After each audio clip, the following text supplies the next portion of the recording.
हर हर महादेव, जय भोलेनाथ। नमस्कार, मैं साधना पांडे मार्गदर्शन पे आपका स्वागत करती हूँ। दोस्तों, माघी पूर्णिमा शास्त्रों में कुछ ऐसी पूर्णिमा है जिसका महत्व बहुत ज़्यादा है। जिसमें विशेष है माघी पूर्णिमा, कार्तिक पूर्णिमा, श्रावण पूर्णिमा, अघन पूर्णिमा। ये सारी पूर्णिमा बहुत महत्वपूर्ण है। उसी में माघी पूर्णिमा बहुत ज़्यादा महत्वपूर्ण है। तो दोस्तों, माघी पूर्णिमा पर क्या कैसे करना है, क्योंकि ये पूर्णिमा साधारण नहीं होती है। हिंदू धर्म में पूर्णिमा को पुण्य तिथि कहा जाता है। ऐसी मान्यता है कि जो भी हिंदू धर्म के व्यक्ति हैं, उनको दो तिथियों को कभी नहीं भूलना चाहिए, पहली अमावस्या और दूसरी पूर्णिमा। तो दोस्तों, भगवान की कृपा से, महादेव की कृपा से आज हम सभी यही बातें इस वीडियो में जानने वाले हैं। क्या और कैसे करना है पूर्णिमा पे, तो ये सभी महत्वपूर्ण बातें जान लेते हैं दोस्तों कि पूर्णिमा तिथि प्रारंभ कब हो रही है। तो पूर्णिमा तिथि जो है प्रारंभ हो रही है 23 तारीख को शाम को 3 बजकर लगभग 36 मिनट पे। लगभग नहीं, कंफर्म है, 3 बजकर 36 मिनट पर। समाप्त कब हो रही है, तो 24 तारीख को शाम को 5 बजकर 56 मिनट पर। तो ये लगभग 6 बजे तक जो है ये तिथि समाप्त हो जा रही है 24 तारीख को। तो ऐसे में उदया तिथि को मान्य रखा जाता है। हर बार जो है पूर्णिमा में उदया तिथि देखा जाता है, व्रत के लिए नहीं, स्नान दान के लिए। तो ऐसे में व्रत वाली पूर्णिमा भी आपको 24 तारीख को भी ही करना है, और स्नान दान वाली जो पूर्णिमा है उसको भी आपको 24 तारीख दिन शनिवार को करना है। कारण जैसा कि आप जानते हैं कि हमारे शास्त्र में जो सूर्य उदय के समय जो तिथि रहती है वही पूरे दिन की मान्य होती है, और ये तिथि हमें मिल रही है 24 तारीख को। तो इसलिए 24 तारीख को माघी पूर्णिमा व्रत भी किया जाएगा, सत्यनारायण भगवान की कथा भी होगी, और जितने भी पूर्णिमा के हवन नियम दान है सब कुछ हम करेंगे 24 तारीख शनिवार को। अब चलिए दोस्तों, एक एक करके और सारी बातें जान लेते हैं। लेकिन दोस्तों, उससे पहले वही कहना चाहूँगी, वीडियो पसंद आ रही है तो लाइक करें और चैनल को भी साथ साथ सब्सक्राइब कर लीजिए। ऐसा करने से मुझे भी मोटिवेशन बहुत बहुत ज़्यादा मिलता रह रहा है, और मोटिवेशन तो आप लोग कुछ ज़्यादा ही दे रहे हैं। चलिए, उसके लिए बहुत बहुत धन्यवाद। देखिए, पूर्णिमा के व्रत में आपको क्या करना है कि जो लोग व्रतधारी हैं उनको नमक का त्याग करना है। शाम को चंद्रोदय के बाद अर्घ्य वगैरह दे देना है, और अर्घ्य देने के बाद ही आपको मीठा खाना खाना है। मीठा, और बहुत सारे लोग फल खा करके रहते हैं, और बहुत सारे लोग ऐसे भी व्रत रखते हैं। तो पूर्णिमा के व्रत में बस यही नियम है। और बहुत सारे कमेंट थे, तो मैं विस्तृत वीडियो बना के बताऊंगी कि पूर्णिमा का व्रत कैसे और किस प्रकार किया जाता है। देखिए, 24 तारीख को शनिवार को सबके लिए ये नियम बता देती हूँ कि आप लोग जल्दी उठिएगा, जल्दी जगिएगा, क्योंकि अंतिम दिन है पूर्णिमा का। हो सके तो गंगा स्नान जरूर कर लीजिएगा, अगर संभव है तो कर सकते हैं जाकर तो जरूर करिएगा।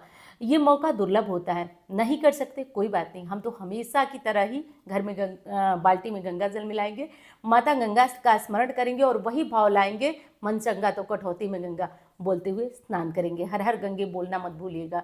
हर हर गंगे बोलकर नहा लीजिएगा। संभव हो तिल रखे हैं तो काले तिल थोड़ा सा डाल लीजिएगा, काले तिल डालकर स्नान हमारा पूर्ण हुआ।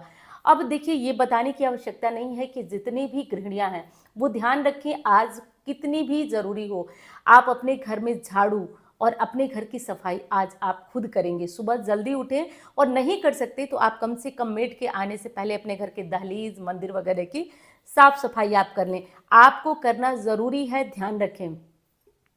तो ये सारे काम करके नहा लीजिए, नहा करके और आप अपने घर के मेन द्वार पे स्वास्तिक बना लीजिए। अब बहुत सारे लोगों का कमेंट होता है कि दीदी हम तो अभी आपने बताया था गुरु पुष्य योग पे भी बनाए थे, तो फिर क्या करें।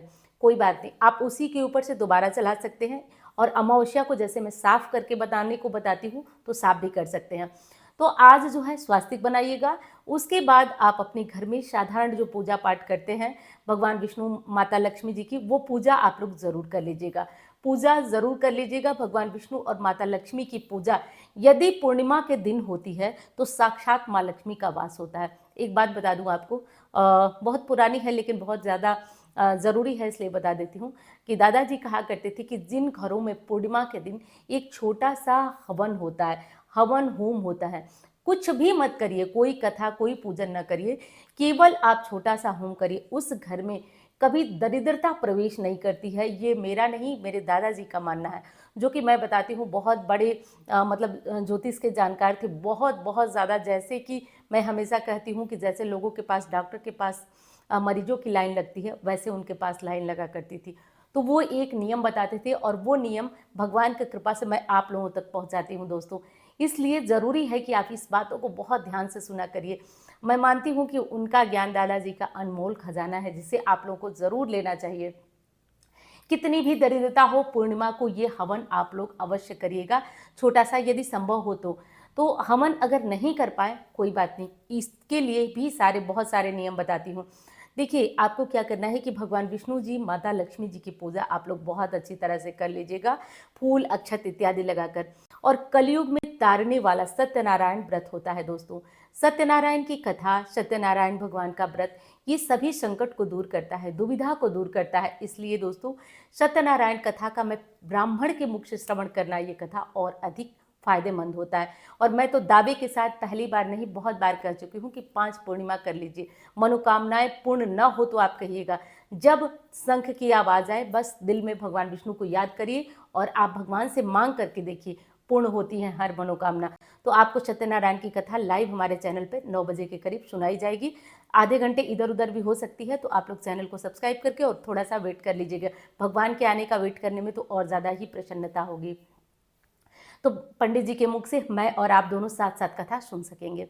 दूसरा नियम है दोस्तों कि आप अगर कथा अपने घर में कराते हैं तो बहुत अच्छी बात, नहीं करा पाते हैं तो आप जो है कथा कहीं से भी श्रवण कर सकते हैं, या फिर आप कथा की एक पुस्तक रख लीजिए, आप उसे किया करें।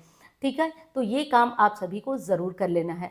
आज के दिन ध्यान रखिए, अपने घर की सफाई ज़रूरी है, विशेषकर मेन गेट की सफाई ज़रूरी है। और क्या करना है, तो आज खीर अपने घर में ज़रूर बनाएं आप लोग। खीर बनाकर यदि संभव हो तो आप किसी को, ज़रूरतमंद को भी दान कर सकते हैं, खुद भी खा सकते हैं। खीर बनाना ही, आपकी रसोई में खीर का पकना ही बहुत शुभ होता है। तो आज ये काम आप लोग ज़रूर कर लीजिएगा। साथ साथ दोस्तों, खीर वगैरह बनाइएगा। आज अपने घर से कुछ दान ज़रूर नहाने के बाद निकालिएगा, दोपहर में भी निकाल लीजिए। तो दान की सामग्री आप पूरे परिवार समेत कुछ न कुछ दान निकालिएगा और निकाल कर आप ले जा कर के कहीं भी मंदिर में या ज़रूरतमंद को दीजिएगा। देखिए, 2 तिथियों पे मैं बहुत ज़्यादा इस बात को आपको समझाती हूँ कि आप लोग दान ज़रूर करिए 2 तिथियों पे, और कभी करें ना करें, लेकिन इन 2 तिथियों पे किया गया दान ना जीवन से हर कष्ट दूर करता है, कलेश दूर करता है, तकलीफ ही दूर होती हैं। धन कम हो या अधिक हो, यदि व्यक्ति चैन की नींद लेता है तो वो सबसे खुशनसीब इंसान है दोस्तों। तो आप लोगों को सुख और शांति के लिए घर में दरिद्रता का प्रवेश कभी ना हो, बस इतने काम करते रहिए। जो नियम मैं पूर्णिमा का बताती हूँ उसे करते रहिए। अब अगला क्या करना है दोस्तों, तो आप लोगों को आज सुहागिने, आज सैटरडे भी है तो आपको ध्यान तो रहेगा ही, बाल नहीं धोना है। अब जैसे पूर्णिमा पे येलो वाला सिंदूर नहीं लगाया जाता है, लेकिन आज जो है शनिवार है, तो हमेशा आप लोग जानते हैं वार से बड़ा त्यौहार होता है, तो आप लोग चाहें और ज़रूरी लगे तो आप जो है येलो वाला सिंदूर लगा सकते हैं, नहीं तो कोई आवश्यकता नहीं है। मतलब आज लगाएंगे तो कोई दोष नहीं होगा, तो लगाना चाहें तो आप लोग लगा सकते हैं, क्योंकि आज जो है वो शनिवार है और पूर्णिमा एक तिथि है। तो आप चाहें तो लगाएं, वैसे ज़रूरत बिल्कुल नहीं है, ना लगाएंगे तो कोई दिक्कत नहीं है, सही है। मैं यही समझाऊंगी कि मत ही लगाइएगा। अब दूसरी चीज़ क्या करना है दोस्तों कि आपको एक चीज़ और महत्वपूर्ण चीज़ का ध्यान रखना है कि पूर्णिमा तिथि पर आपको अपने घर में माता लक्ष्मी के लिए छोटा सा एक हवन कर सकते हैं आप। ओम नमो भगवती पद्मावती, इस मंत्र से भी कर सकते हैं। यह मंत्र मैं इसलिए नहीं बताती हूँ कि हर कोई अपना अलग मंत्र जपता है, तो एक माला किसी भी मंत्र से माँ लक्ष्मी का हवन करिए। इससे घर से दुख दूर होता है, परेशानियाँ दूर होती है। प्रायः लोग सोचते हैं कि माँ लक्ष्मी के हवन से केवल और केवल जो है वो पैसा आता है, ऐसा कुछ नहीं है।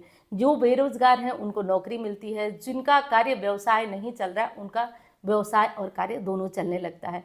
तो ये पूर्णिमा का नियम है दोस्तों। अब उनके लिए बता देती हूँ जो गंगा इत्यादि स्थानों पे जा रहे हैं, आप अपने साथ कुछ चावल बांध कर ज़रूर ले जाएं, चावल बांध कर ले जाएं और चावल का दान करें। इससे आपके चंद्रमा मजबूत होते हैं। और दोस्तों, चंद्रमा और माता लक्ष्मी परस्पर भाई बहन हैं, इसीलिए तो पूर्णिमा में चंद्रमा को अर्घ्य देना बहुत महत्वपूर्ण है। तो पूर्णिमा में चंद्रमा को अर्घ्य नहीं दे पा रहे हैं क्योंकि व्रत नहीं करेंगे तो दे नहीं पाएंगे, तो आप पूर्णिमा पे चावल का दान करिए। विशेषकर किसी नदी, तालाब, सरोवर के किनारे यदि हम चावल का दान कर देते हैं मात्र, तो हमारे जीवन से दुखों का नाश होने लगता है, धन संबंधी दिक्कतें दूर होती हैं और मनोकामनाओं की पूर्ति होती है। जिन लोगों की माँ से नहीं बनती है या फिर इस तरह की दिक्कतें आती रहती हैं, वो लोग भी पूर्णिमा पर चावल, दूध, चीनी इत्यादि का दान करें। मानसिक समस्याओं से मुक्ति मिल जाएगी। बहुत सारे बच्चों को जो कि कम उम्र के हैं और मन बहुत ज़्यादा चंचल है, तो उनकी मम्मी पूर्णिमा का व्रत कर सकती हैं, लेकिन आप होलिका दहन के बाद करिएगा। और पूर्णिमा का व्रत करने से बच्चे का मानसिक जो संतुलन होता है वो सही होगा, दिमाग से जो भी दिक्कतें हैं वो दूर होती हैं। इतना महत्वपूर्ण है दोस्तों पूर्णिमा का व्रत। पूर्णिमा का व्रत करने से अकाल मृत्यु से भी व्यक्ति को रक्षा होती है, अकाल मृत्यु से व्यक्ति बच जाता है। पूर्णिमा का समय, नियम सब कुछ मैंने आपको बता दिया। अब दूसरी चीज़ आपको ज़रूर ध्यान रखना है दोस्तों कि पूर्णिमा में दान, स्नान, ये 2 चीज़ें ज़रूरी है। पीपल पूजा भी उतनी ही ज़रूरी है। और आज तो शनिवार है, तो सोने पे सुहागा है। क्या करेंगे आप? तो देखिए, आज शनिवार है, आप पीपल पूजा सुबह 7 बजे तक कर लीजिएगा। सुबह 7 बजे तक आप पीपल की पूजा कर लीजिएगा, परिक्रमा ज़रूर करिएगा।